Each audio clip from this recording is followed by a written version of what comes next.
firman Tuhan pada pagi hari yang indah ini, yaitu dengan topik mengikut Tuhan dengan sungguh-sungguh. Dan ini memang satu keharusan bagi setiap anak-anak Tuhan. Tidak ada dalam firman Tuhan yang mengizinkan kita mengikut Tuhan dengan separuh hati. Jadi memang seharusnya kita harus mengikut Tuhan dengan sungguh-sungguh, dengan segenap hati, dengan segenap jiwa, dengan kekuatanku, ku sembah Kau Tuhan, ku ikut Kau Tuhan. Saudara, kalau kita mau mengikut Tuhan dengan sungguh-sungguh, kita harus mematuhi seluruh firman Tuhan. Kita tidak bisa mengambil sebahagian saja. Apa yang kita suka kita ambil, kita terima. Apa yang kita senangi kita terima, kita pakai. Tetapi apa yang tidak kita senangi kita tinggalkan. Firman Tuhan adalah makanan rohani bagi kita. Tetapi bukan sebagaimana makanan badani, saudaraku, yang sudah pernah kita lihat, saudaraku, dalam pesta-pesta di mana satu meja panjang disediakan. Dan di atas meja panjang itu disediakan banyak makanan. Lalu kita pun datang dan memeriksa semua makanan itu. Lalu kita ambil makanan apa yang kita sukai. Lalu kita tinggalkan makanan apa yang kita tidak sukai. Saudaraku, bukan demikian dengan firman Tuhan. Kita harus menerima seluruh firman Tuhan. Apakah itu merupakan teguran kepada kita, larangan kepada kita, perintah kepada kita, kita terima semua. Dan kita laksanakan dengan baik firman Tuhan tersebut, saudara. Saudara yang kekasih dalam nama Yesus, barulah kita boleh menerima janji-janji Tuhan. Nah, ada 4 perkara, saudaraku, dalam firman Tuhan yang harus kita perhatikan dan patuhi sungguh-sungguh. 4 perkara. Yang pertama, saudaraku, yaitu janji-janji Tuhan, janji-janji Allah. Alkitab berisi banyak janji-janji Tuhan. Kalau Coyonggi berkata sekitar 33.000 janji Tuhan. Ada hamba Tuhan yang lain berkata hanya 7.000 atau 9.000 janji-janji Tuhan. Puji Tuhan, walau 7.000, walau 9.000 itu cukup banyak. Apalagi kalau 33.000, itu membuat saya bersuka cita. Dan saudara bersuka cita tentunya dengan janji-janji Tuhan yang begini banyak. Puji Tuhan, buat kita bersuka cita. Tetapi firman Tuhan bukan hanya berisi janji-janji Tuhan saja. Firman Tuhan juga berisi perintah-perintah Tuhan yang harus kita laksanakan, harus kita patuhi. Perintah-perintah Tuhan. Kalau firman Tuhan berkata, lakukan ini, kita harus melakukannya. Berbuat begini, kita harus berbuat. Karena itu perintah Tuhan. Kemudian ada lagi larangan-larangan Tuhan. Jadi saya dilarang menyembah berhala. Ya, itu harus kita patuhi. Ya. Dilarang mencuri, harus kita patuhi. Sebab firman Tuhan berkata, jangan kamu mencuri, jangan menyembah berhala. Dan banyak larangan-larangan yang harus kita patuhi. Yang keempat, saudaraku, yaitu peringatan-peringatan Allah. Peringatan-peringatan Allah juga perlu kita perhatikan dan kita patuhi. Karena kalau kita tidak perhatikan larangan-larangan Tuhan dan kita melanggar larangan Tuhan, maka bayarannya sangat mahal, saudaraku. Nah, mari kita perhatikan yang pertama sekali, saudaraku, yaitu janji Allah. Janji Allah, begitu banyak janji Tuhan. Saya katakan tadi, saudaraku, ada yang mengatakan 33.000, ada yang mengatakan 9.000, ada yang mengatakan 7.000 janji-janji Tuhan. Haleluya. Saya memang belum pernah menghitungnya. Kalau saudara sudah menghitungnya, saudara mengetahuinya, saudara. Tetapi saya yakin janji-janji Tuhan ini begitu indah bagi anak-anaknya. Dan janji Tuhan ini membuat kita bersuka cita. Dan kalau Tuhan yang berjanji, Tuhan mau menggenapinya. Tuhan tidak berjanji kosong.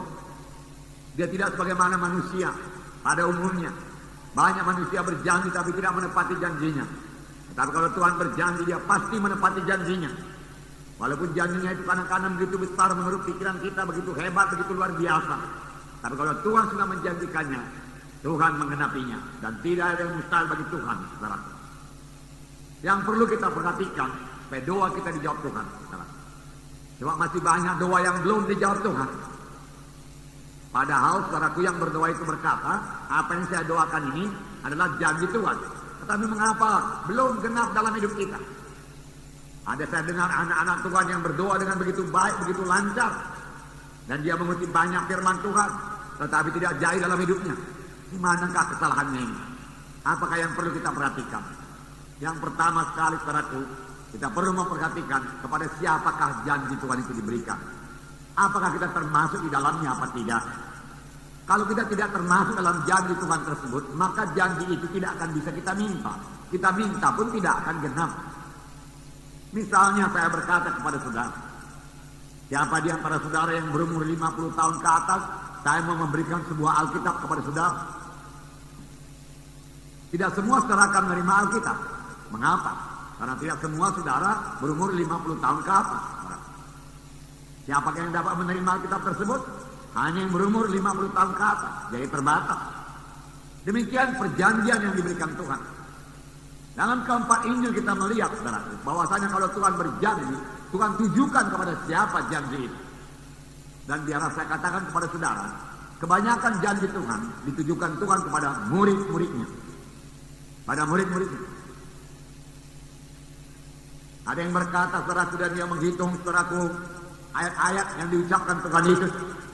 Saudara, ayat-ayat yang diucapkan Tuhan kepada murid-muridnya berjumlah 900 ayat lebih.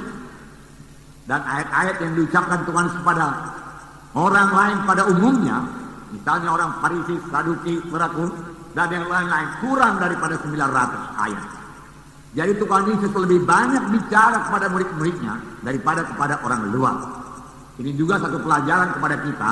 Kalau saudara pemimpin SKS, wakil sektor atau wilayah, nah saudara mau memberikan saudaraku anggota saudara, maka saudara perlu banyak bicara dengan dia. Sama sebagaimana Yesus banyak bersama-sama dengan murid-muridnya dan banyak mengajar murid-muridnya. Bahkan Tuhan lebih banyak bicara kepada murid-muridnya daripada kepada orang luar. Tidak heran semua murid-muridnya jadi berhasil berarti menyampaikan maksud Tuhan dalam hidupnya. Demikian juga kita. Kalau kita mau memberikan orang lain, kita harus, saudaraku, memberi banyak waktu kita, saudaraku, kepada murid kita tersebut, saudaraku. Dan banyak berbicara kepada mereka, saudaraku. Nah, ini adalah sistem magang, saudaraku, yang sudah kita pelajari. Haleluya, saudaraku. Nah, saudaraku yang kasih dalam nama Yesus, kepada siapakah janji Tuhan tersebut? Perlu kita perhatikan. Kalau memang kepada saudara, maka janji Tuhan itu akan genap bagi saudara. Saya katakan tadi Tuhan Yesus banyak bicara kepada murid-muridnya. Siapakah murid Yesus? Cara berkata, Tuhan Yesus memilih 12 murid. Betul. Tetapi sampai sekarang ini masih banyak murid-murid Tuhan Yesus. Apakah kita semua murid? Seharusnya kita semua menjadi murid. Karena perintah Tuhan berkata, kabarkan Injil, jadikanlah sekalian bangsa muridku.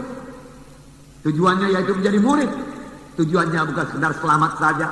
Tujuannya bukan sekedar keberkatan saja. Tujuannya bukan sekedar sembuh saja. Tujuannya bukan sekedar jadi orang Kristen saja. Tetapi tujuannya, saudaraku, yaitu menjadi murid. Menjadi murid. Haleluya. Bagaimana kamu menjadi murid? Matius 16 ayat 24. Saya membacakan kepada saudara. Matius 16 ayat 24. Ada dua perkara yang perlu kita perhatikan kalau kita mau menjadi murid. Lalu Yesus berkata kepada murid-muridnya, setiap orang yang mau mengikut aku, ia harus menyangkal dirinya, memikul salibnya, dan mengikut aku. Saudara, di sini ada dua perkara, yaitu menyangkal diri dan memikul salib. Menyangkal diri dan memikul salib. Setiap orang yang mau menjadi murid Yesus perlu menyangkal dirinya dan memikul salibnya. Dalam Lukas 14 ayat 27 ini diulangi lagi supaya lebih tegas. Lukas 14 ayat 27 saya membacakan pada saudara. Barang siapa tidak memikul salibnya dan mengikut aku, ia tidak dapat menjadi muridku. Nah, barang siapa tidak memikul salibnya dan mengikut Yesus, ia tidak dapat menjadi muridku. Tidak dapat menjadi muridku. Kalau firman Tuhan berkata tidak dapat, itu berarti tidak dapat.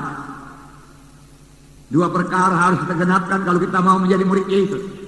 Menyangkal diri, mengangkat salib. Menyangkal diri, mengangkat salib. Kalau kamu tidak menyangkal diri dan tidak mengangkat salib, kamu tidak dapat menjadi muridku. Dua perkara.